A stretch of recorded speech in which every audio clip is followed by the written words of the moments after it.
O jejum não muda Deus, mas muda você. Kenneth Hagin. Fala Leitor Nota 10. Seja muito bem-vindo ao Resumo Livro Nota 10, o canal que traz o melhor dos livros para transformar sua vida. Hoje, vamos mergulhar no poderoso livro A Cultura do Jejum, de Luciano Subirá. Neste vídeo, você vai descobrir o que é o jejum e qual seu verdadeiro propósito. Como ele pode fortalecer sua vida espiritual. Os diferentes tipos de jejum e como praticá-los corretamente. Se você quer crescer espiritualmente e experimentar um novo nível de intimidade com Deus, este livro é para você. Então, coloca os fones, pega seu café e bora ouvir esse resumo incrível. Deixe seu like, se inscreva no canal e bora juntos fortalecer essa cultura do jejum. Preparados? Então, play no audiobook. O jejum é uma ordenança bíblica? Dentre todos os meios de graça, o jejum tem sido o mais mal compreendido. Alguns o exaltam acima de todas as escrituras e da razão, outros o desconsideram por completo. John Wesley. Este será nosso ponto de partida. Para o cristão temente a Deus, e fiel ao ensino das Sagradas Escrituras, não importa a opinião das pessoas sobre determinado assunto, mas sim o que o Senhor diz a respeito.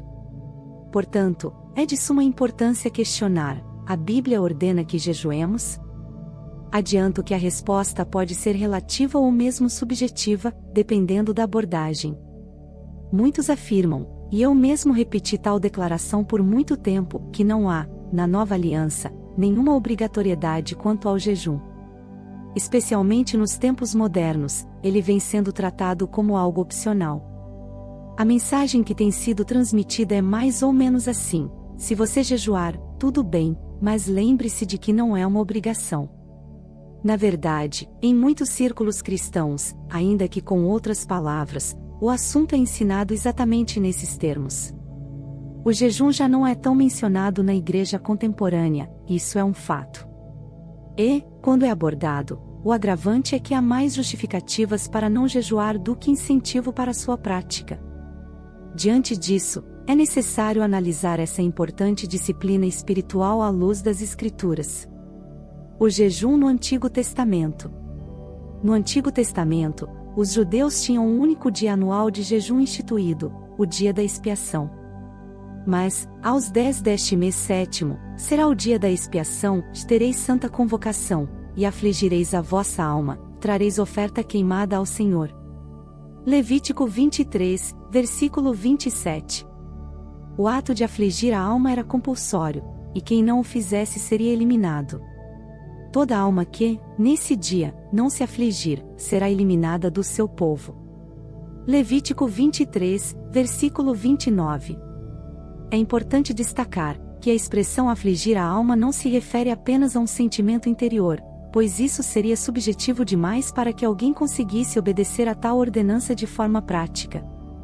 Ainda que essa expressão tenha sido usada em outros contextos de abstinência, como na Lei dos Votos, Números 30, versículo 13, no caso do dia da expiação, ela se referia diretamente ao jejum.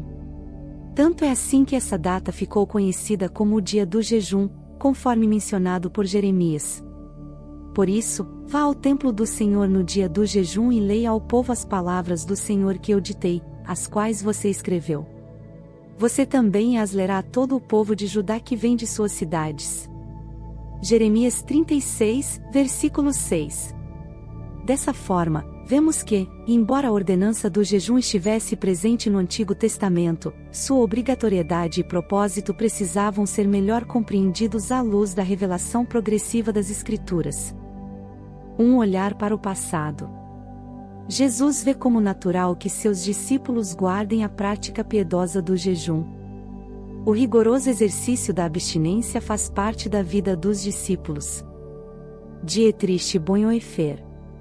Acredito de todo o coração que Deus está restaurando o entendimento e a prática do jejum, e que isso continuará acontecendo progressivamente até a volta do nosso bendito Senhor Jesus. Também creio que um despertamento espiritual no corpo de Cristo é tanto necessário quanto urgente. Por isso, precisamos estabelecer na Igreja contemporânea à luz das Escrituras, a cultura do jejum. A palavra cultura, oriunda do latim, significa essencialmente ato, efeito ou modo de cultivar. O dicionário OAS da língua portuguesa define cultura das seguintes maneiras: 1. Ação, processo ou efeito de cultivar a terra, lavra, cultivo. 2. Cultivo de células ou tecidos vivos em uma solução, contendo nutrientes adequados, e em condições propícias à sobrevivência. 3. Criação de alguns animais. 4. Cabedal de conhecimentos de uma pessoa, ou grupo social. 5. Conjunto de padrões de comportamento, crenças, conhecimentos e costumes que distinguem um grupo social. 6. Etapa evolutiva das tradições e valores intelectuais, morais e espirituais de um determinado povo ou período histórico, civilização. 7. Complexo de atividades, instituições e padrões sociais ligados à criação e difusão das belas artes, ciências humanas e afins. Ou seja, partindo do conceito de cultivo na agronomia ou biologia, a palavra cultura passou ao longo do tempo a estar relacionada ao que promove conhecimento e valores, os quais, por sua vez, determinam convicções e geram comportamentos. A Igreja moderna perdeu a cultura do jejum? Considerando essa definição, fica evidente que a Igreja moderna não possui a cultura do jejum.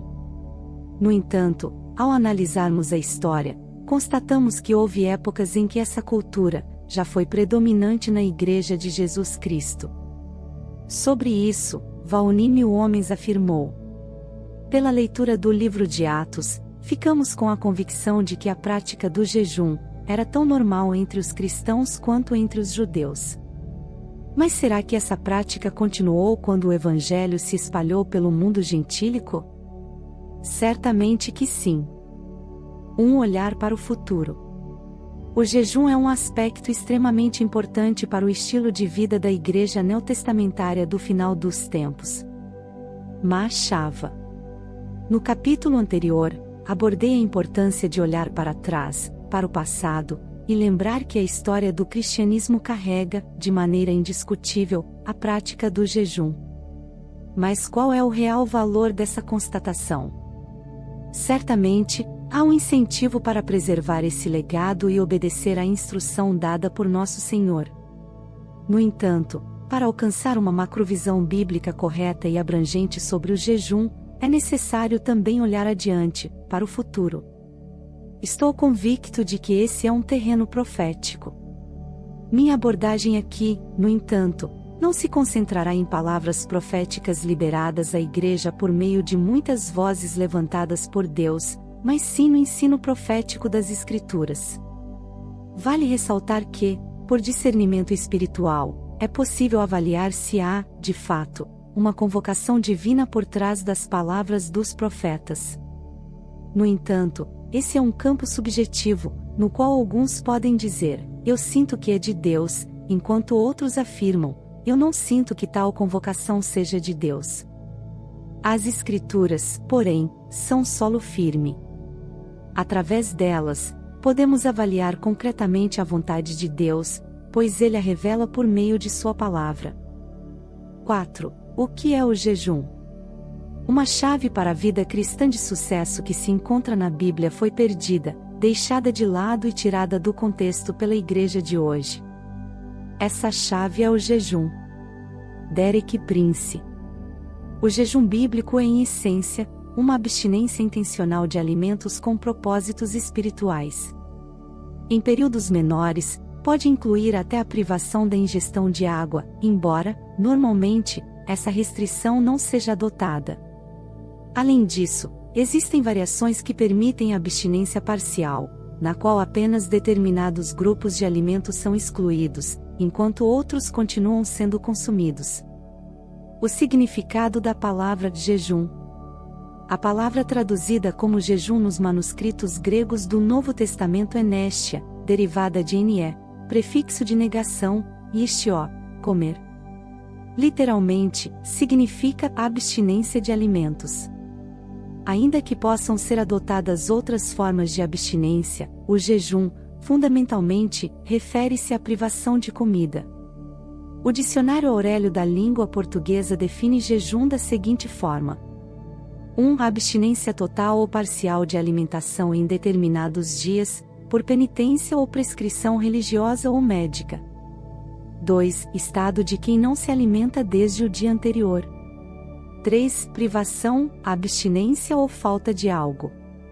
Assim, tanto o significado linguístico quanto o uso histórico da palavra remetem, inquestionavelmente, à privação de comida. Embora o jejum esteja diretamente ligado à renúncia alimentar, outras abstinências podem ser praticadas. 5. Estimulados a jejuar. O jejum ajuda a expressar, aprofundar e confirmar a resolução de que estamos prontos a sacrificar qualquer coisa, até mesmo a nós mesmos, para alcançarmos o que estamos buscando para o reino de Deus. Andrew Murray. Ao longo deste livro, continuarei ampliando tanto a definição quanto a aplicação prática do jejum. No entanto, por ora, quero abordar o assunto compartilhando um pouco da minha história e de como fui conduzido à prática do jejum. Acredito que o jejum não deve apenas ser explicado à luz das Escrituras, mas também estimulado entre os santos. Minha primeira exposição ao jejum. Nasci e cresci em um lar cristão e, desde criança, ouvia falar sobre o jejum. No entanto, por muito tempo, ignorei seu significado e propósito, pois ouvia mais menções sobre a prática do que explicações a respeito dela. Sabia, pelo ambiente ao qual estava exposto, que jejuar implicava não comer. Lembro-me de testemunhar meu pai, Juarez Subirá, atender à convocação de líderes da denominação na qual fora ordenado ao pastorado para jejuar anualmente no feriado de 15 de novembro. Sei que essa não era a única ocasião em que ele jejuava, mas era evidente que esse compromisso anual de intercessão era algo marcante para ele. Vale ressaltar que, naquela época, havia uma crença generalizada de que não se deveria falar, em hipótese alguma, sobre as experiências pessoais de jejum. Esse entendimento equivocado surgia de uma interpretação errada do ensino de Jesus sobre essa disciplina espiritual. Tu, porém, quando jejuares, unge a cabeça e lava o rosto, para não pareceres aos homens que jejuas, mas a teu Pai, que está em secreto, e teu Pai, que vê em secreto, te recompensará publicamente. Mateus 6, versículos 17 e 18. A ideia de que jamais deveríamos falar sobre o jejum levou a extremos. Algumas pessoas se tornaram radicais no sigilo, recusando-se a compartilhar qualquer experiência, mesmo quando poderiam edificar e instruir outros.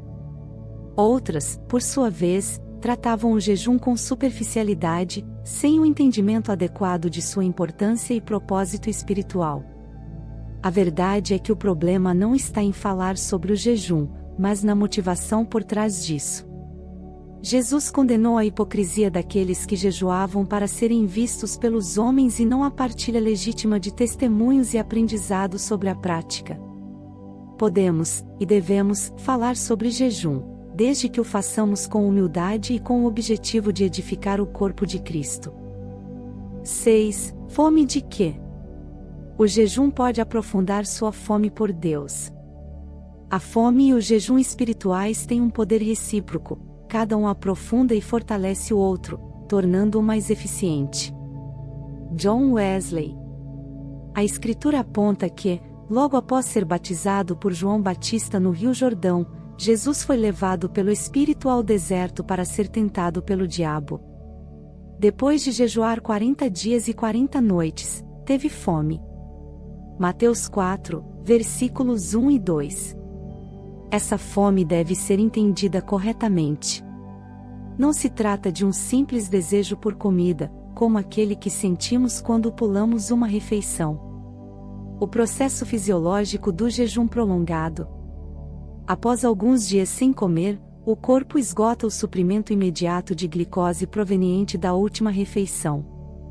Em seguida, ele passa a consumir o glicogênio armazenado nos músculos e no fígado. Quando esse estoque se esgota, o organismo entra em cetose, um estado metabólico no qual a energia começa a ser retirada das reservas de gordura. Após 40 dias de jejum, o que se deduz é que Jesus já havia consumido também suas reservas de gordura. Nesse ponto, o corpo inicia um processo de inanição, passando a consumir tecidos musculares e órgãos para gerar energia. Ou seja, Jesus não estava apenas com fome, ele estava em um estado extremo, fisiologicamente enfraquecido. Foi nesse momento crítico que Satanás tentou atacá-lo. A Bíblia menciona situações de fome tão severas, que levaram pessoas a cometer atos inimagináveis, como consumir a carne dos próprios filhos mortos pela inanição. Ela, porém, esconderá da vista o recém-nascido que sai de suas entranhas, e não lhe dará de comer a carne dos filhos que tiver, porque para ela não sobrou nada, devido à fome extrema, causada pelo cerco e pela aflição com que o inimigo apertará a cidade. Deuteronômio 28, versículo 57. Isso mostra o nível de desespero que a fome pode causar. O diabo pensou ter encontrado uma janela de vulnerabilidade em Jesus e, por isso, iniciou seus ataques. Então, o tentador aproximando-se, disse: "Se você é o Filho de Deus, mande que estas pedras se transformem em pães." Mateus 4, versículo 3.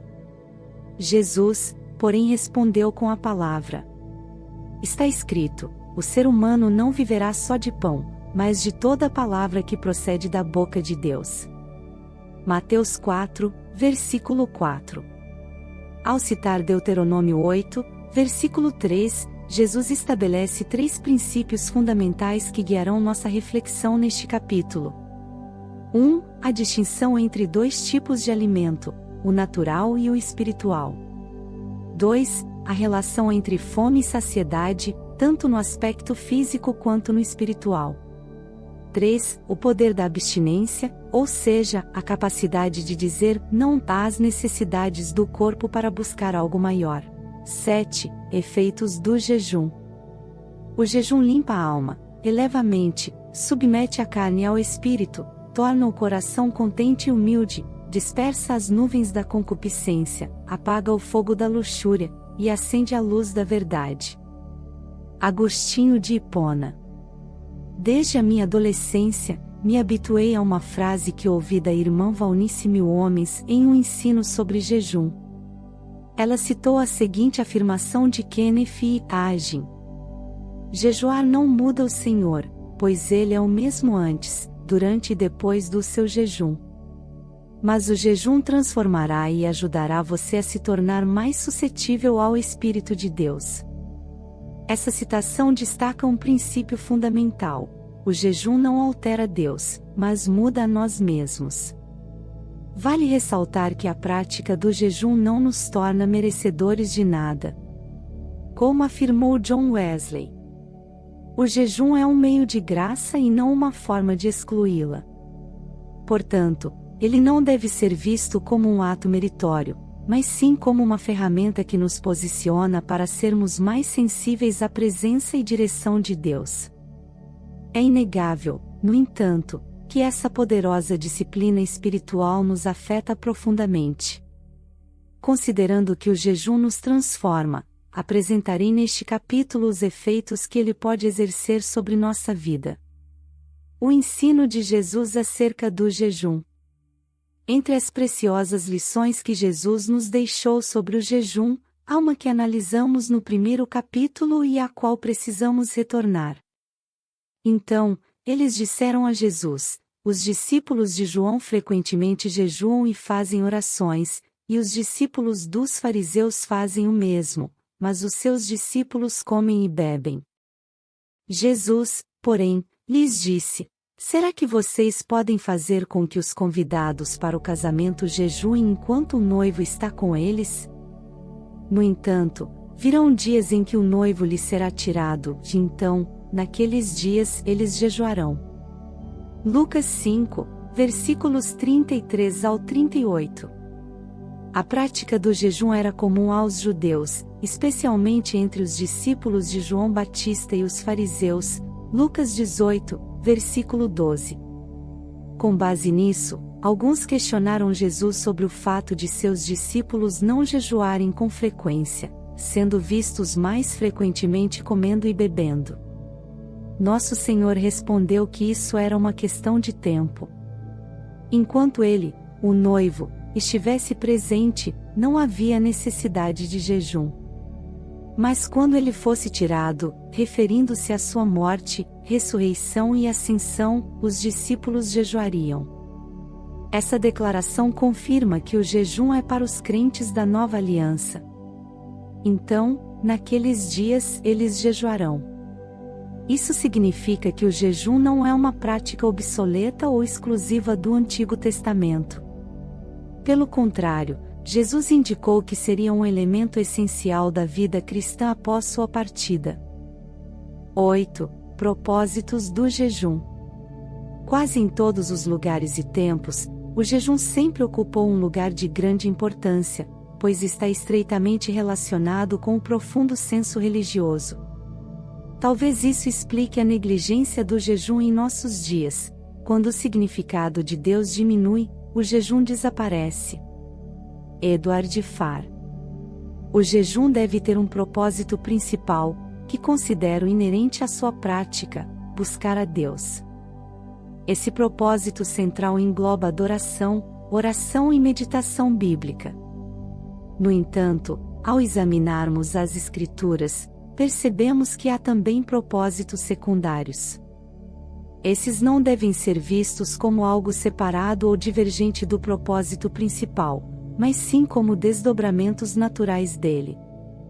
A Bíblia registra diversas ocasiões em que as pessoas buscaram a Deus, propósito principal, mas com diferentes objetivos secundários, como consagração, arrependimento, livramento, cura, proteção, intercessão pela restauração do povo.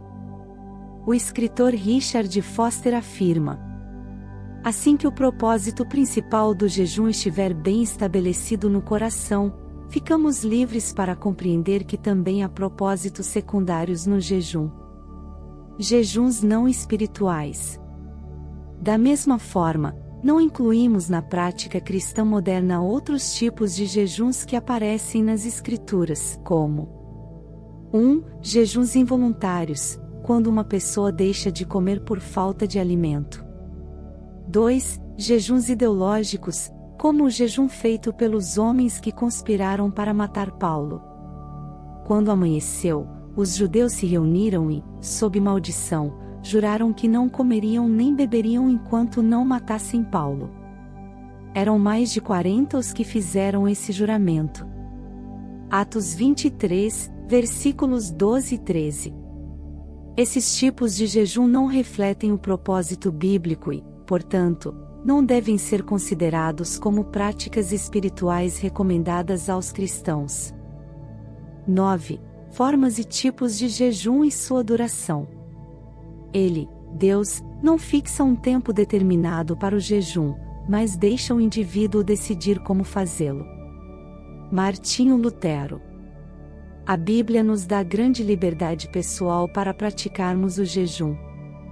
A instrução bíblica não impõe um tempo específico ou uma maneira exata de jejuar. O foco está no fato de jejuarmos e não em como, quando ou por quanto tempo devemos fazê-lo. Dessa forma, cada pessoa pode jejuar conforme entender melhor, ou conforme a direção que receber do Espírito Santo. Alguém pode jejuar um dia por semana, por mês ou em qualquer outra periodicidade. Pode escolher o tipo de jejum e sua duração. Não há regras fixas e universais para a prática. O teólogo Valnimio Homens observa que, assim como existem diferentes tipos de jejum, há também diversas formas de praticá-lo.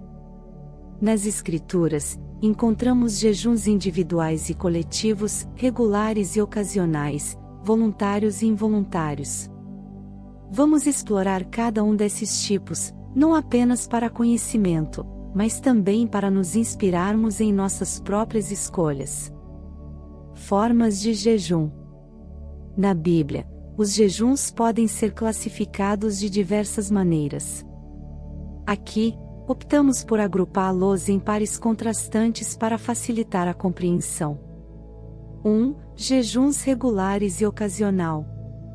Jejuns regulares eram aqueles observados com certa frequência ou estabelecidos por lei. Jejuns ocasionais ocorriam em situações específicas, motivadas por uma necessidade especial. Nos próximos tópicos, exploraremos outros tipos de jejum, como jejuns individuais e coletivos, jejuns voluntários e involuntários, diferentes durações de jejum. Essas variações mostram a diversidade e a flexibilidade dessa prática espiritual ao longo das Escrituras. 10. O jejum prolongado. A promessa da chegada do avivamento traz com ela uma condição: os milhões de cristãos precisam, antes de tudo, humilhar-se e buscar a face de Deus com jejum e oração.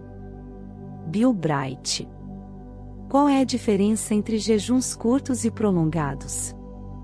Alguém me fez essa pergunta certa vez, e eu respondi sorrindo: a duração deles. Mas essa resposta, embora correta, é incompleta.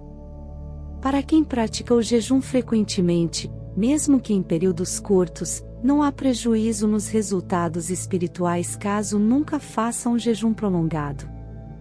Isso pode ser visto na vida de Ana, a profetisa. A Escritura diz que ela não deixava o templo, mas adorava noite e dia com jejuns e orações. Lucas 2, versículo 37. No entanto, há um outro aspecto importante a considerar além da duração: a intensidade. A intensidade dos jejuns prolongados. Os jejuns prolongados parecem funcionar como uma medida de choque. Eles são tão extremos que afetam não apenas o espírito, mas também o corpo e a alma do jejuador. Todos devem fazer jejuns prolongados? Evidentemente, não estou sugerindo que todos os cristãos devam fazer jejuns prolongados. No entanto, estou certo de que mais pessoas deveriam experimentar essa prática. Não acredito que seja ideal começar com jejuns longos, a menos que haja um direcionamento claro de Deus. A experiência nos ensina muito sobre as reações do nosso corpo, nossos limites físicos e emocionais, a necessidade de preparação adequada. Conclusão: o jejum prolongado não é obrigatório, mas pode ser poderoso para aqueles que são chamados a essa prática. Não deve ser feito sem preparação. Deve ser conduzido com discernimento. Seu propósito deve ser buscar a Deus, não uma demonstração de resistência física. 11. A forma de jejuar. Devemos ao jejum e à oração, mas não além da conta, para não nos destruirmos por meio disso. Inácio de Antioquia. O jejum possui formas apropriadas de ser praticado. Quais são elas? Penso que podemos agrupá-las em dois grupos, internas e externas. As formas internas envolvem tanto as motivações por trás da decisão de jejuar, quanto as atitudes corretas a serem mantidas durante o exercício dessa disciplina espiritual. As formas externas são de ordem prática, e estão relacionadas a questões fisiológicas. Elas abrangem a maneira como nos preparamos para entrar no jejum, como o conduzimos e também como o finalizamos. Abordarei primeiramente as formas internas e, depois, tratarei das externas. Já ouvi muitas pessoas afirmando que o jejum pode produzir resultados extraordinários. Em uma perspectiva bíblica e também por minha própria experiência, concordo com tal declaração.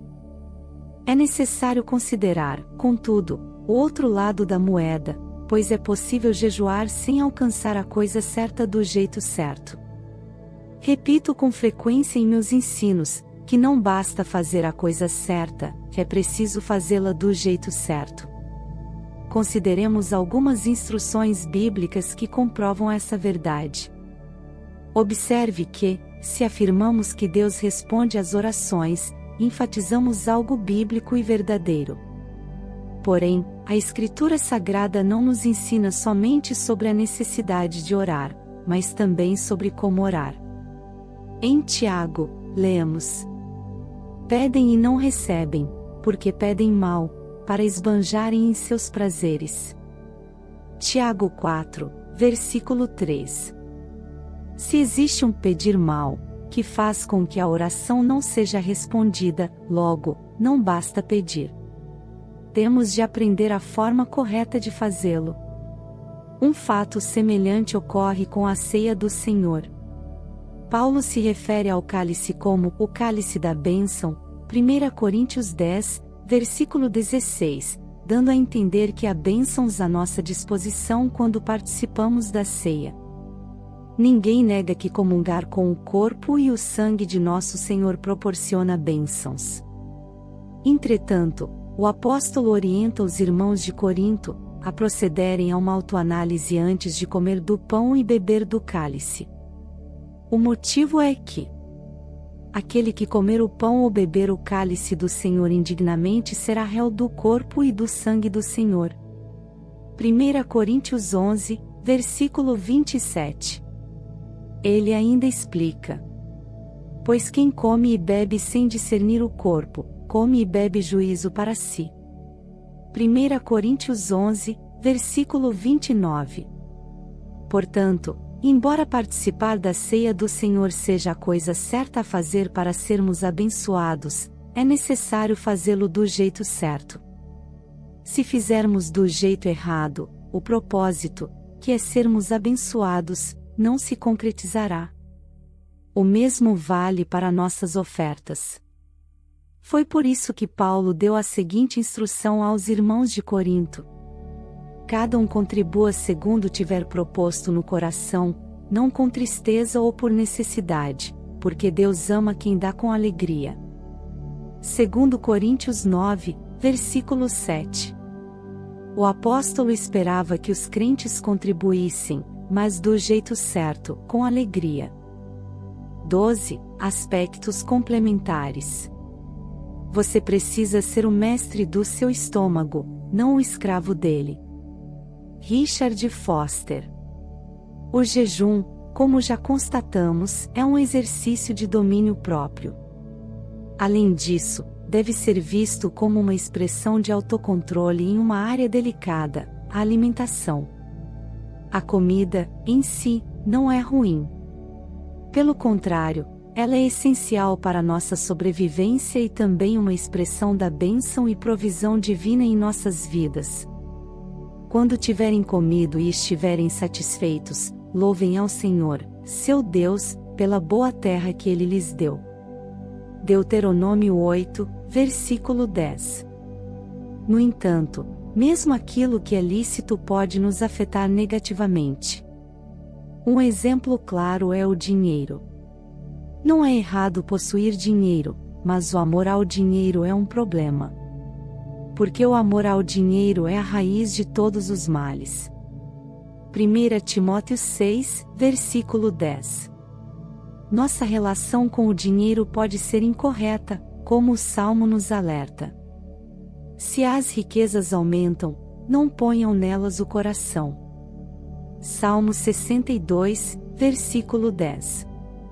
Vale, então, questionarmos: como a comida tem afetado a humanidade? Será que percebemos a força e a influência que ela exerce sobre nós? Quero falar um pouco sobre esse assunto, apresentando exemplos bíblicos. Quando a Bíblia registra, pela primeira vez, Satanás tentando diretamente Jesus, o último Adão, 1 Coríntios 15, versículo 45 e nova cabeça da raça humana, em qual área ele foi primeiramente atacado? Os evangelhos de Mateus e Lucas mostram que, novamente, a esfera alimentar foi o foco da tentação. Satanás tentou explorar a fome de Jesus após seu jejum de 40 dias. Mateus 4, versículos 3 e 4. A fome e o desejo por comida já haviam sido motivo de queda para outros personagens bíblicos. Esaú vendeu seu direito de primogenitura por um prato de comida. Esaú, por uma única refeição, vendeu os seus direitos de primogenitura. Hebreus 12, versículo 16. Os israelitas cogitaram voltar ao Egito por causa da saudade da comida. Os estrangeiros que estavam entre eles começaram a desejar outras comidas, e até os próprios israelitas tornaram a queixar-se e disseram: "Ah, se tivéssemos carne para comer." Números 11, versículo 4. Paulo fala daqueles cujo adeus é o ventre, ou seja, que são controlados pela comida. O destino deles é a perdição, o Deus deles é o ventre, e eles têm orgulho do que é vergonhoso, pois só pensam nas coisas terrenas. Filipenses 3, versículo 19.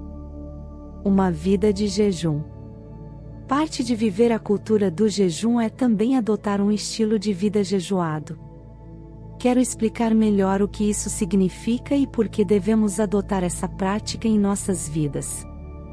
No livro Guia para um Jejum Equilibrado, Kenneth Hagin compartilha sua experiência. Na primeira vez em que me lancei no ministério itinerante, reservei 2 dias por semana, terças e quintas-feiras, para jejuar. Não fui guiado pelo Senhor para fazer isso, apenas jejuei 2 dias por semana, pois era assim que o povo de Israel jejuava. Foram nesses períodos semanais que alcancei as maiores conquistas espirituais do meu ministério. Ele conta que, durante esses jejuns, trancava-se na igreja e passava longos períodos em oração. Após anos jejuando 2 dias por semana, o Senhor lhe disse: "Eu ficaria mais feliz se você tivesse uma vida em jejum." Hagin ficou intrigado e perguntou: "O que o Senhor quer dizer com uma vida em jejum?" Então, Deus lhe respondeu: "Não coma tudo o que quiser. Controle seu apetite. O que o jejum faz é mortificar o seu corpo. Você sabe que isso é mais do que jejuar." Depois dessa experiência, Hagin nunca mais estabeleceu dias fixos para jejuar, a menos que fosse dirigido pelo Espírito Santo. Conclusão: o jejum não é apenas uma prática religiosa, mas uma expressão de domínio próprio e obediência a Deus. O relacionamento do ser humano com a comida tem sido um campo de batalha espiritual desde o Éden. Por isso, desenvolver uma vida em jejum, onde o estômago não nos controla, mas sim nós o dominamos, é um passo essencial para uma caminhada cristã vitoriosa. 13. Apêndice. Este apêndice inclui, entre outros temas, a possibilidade de utilizar o jejum intermitente como tratamento para grávidas com diabetes mellitus gestacional, DMG. Acima de tudo, a gestação é um período em que o acompanhamento médico é fundamental. Portanto, o conselho é claro: jejuar somente sob orientação médica. Posso jejuar enquanto amamento? O Dr. Aldr Marshall responde: é contraindicado o jejum, pois estudos mostram que lactantes que praticaram jejum de 12 horas apresentaram diferenças significativas em certos minerais presentes no leite materno. Além disso, o estado nutricional da mãe e do bebê pode ser afetado. O jejum coloca a saúde em risco? Não, salvo em situações específicas, como em pessoas enfermas ou em tratamento médico, que devem consultar um profissional de saúde antes de jejuar. De modo geral, jejuns menores são saudáveis. Citei anteriormente o Dr. Jason Fung, especialista no assunto. Quando questionado se o jejum faz mal à saúde, ele responde enfaticamente: não. Estudos científicos demonstram que o jejum pode trazer benefícios significativos à saúde. Acelera o metabolismo. Aumenta os níveis de energia. Reduz a glicemia. Jejue. Se você nunca jejuou, comece. Se você já é um jejuador, sinta-se motivado a ir além. Acima de tudo, que a doce voz do Espírito Santo seja ouvida. Foi ele quem conduziu Jesus ao ambiente no qual ele deveria jejuar. Seja qual for o lugar ou a época do seu jejum. No meio de um grande deserto ou desfrutando de um lindo oásis. Seja qual for o tipo ou a duração, poucas horas ou mais de um mês. Seja o que for, deixe-se ser levado pela liderança do Espírito Santo. Permita-se não apenas ser introduzido à prática de jejuar, mas decida mantê-la em sua vida e na vida daqueles a quem puder influenciar.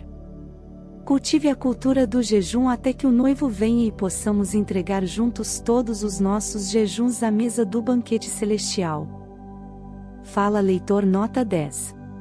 Curtiu esse audiobook de A Cultura do Jejum, do Luciano Subirá? Se essa mensagem falou ao seu coração, não deixe de colocar em prática. Gostou do conteúdo?